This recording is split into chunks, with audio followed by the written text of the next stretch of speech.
Well, you guys, it's about 16 degrees right now here in New York. I'm staying warm in a weird way. I got a little grill here with the propane tank on it, and it's just lit and it's burning. Kind of smells like hot dogs and hamburgers. We did the 180 on it, so she's right side up. Our engine's just finishing up, leaking all its oil out. We're gonna slap that sucker on there. Hopefully these holes line up. I don't know. This mower's about 30 years old, and that engine's only about, I don't know, 7 years old. So hopefully when they build these things, they keep the same freaking pattern. That'd be awesome. Well, I'm taking this cover off, and I see a little what looks to be mouse nest. So I took off this cover, and sure enough, I got a freaking mouse nest. So hopefully they found this home after this thing was done running, so it didn't score the hell out of the cylinder. That's what I'm hoping. So I got the engine in, and like I said before, it might line up and it might not. Well, luckily it did. You know, there's like a 60-40 chance that it would, and it has. So that's sweet. It still has a little bit of mouse nest in it, but that's okay because we're going to actually flip this sucker over. We know that this thing goes clockwise, so I marked the top here, clockwise here, if you can see that. And then on the bottom I drew some arrows too. So then when I flip this thing over, you know, I know where everything's spinning. One less thing I have to keep track of. So we're going to flip this sucker ass over teacup, and that way not only does the mouse crap come out of there, but we can work on the steering. Bam! 180, 180. Holy shit! Oh, it was getting a little too cold, so I had to get the propane tank without the safety feature on it and get her going. It's friggin' warm in here now. The differential, I'm probably gonna seat it just like that. So right now I'm going counterclockwise, so I spin this counterclockwise.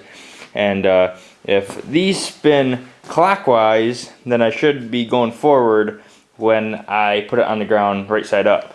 And that's how it's set up right now. So now I can make this bottom part of the differential sit right to my ass. So, you know, it can be real tight and be real low to the ground. And then when I lower that, this piece will be sticking up. And since this whole thing will be down, this might actually work pretty damn good to shift.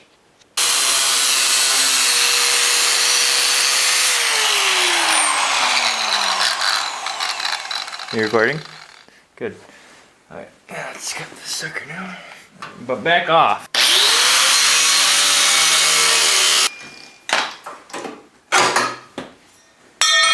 There's one side.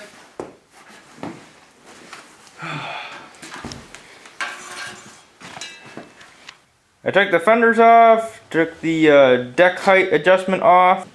So I ended up having to take that adjustment out because it came right across here, and where the belt's gonna lay, it was right in the way. So we got that out of the way, got the fenders out of the way so I can actually put the differential where that's gonna sit. It's sitting flat right onto the frame, so it's as low as it possibly can go. Now what I'm planning on doing is messing with this so it goes up a little higher and then connects to our shifter right here. And then also messing with the clutches on the list. What I'm working on right now is I've leveled the transmission.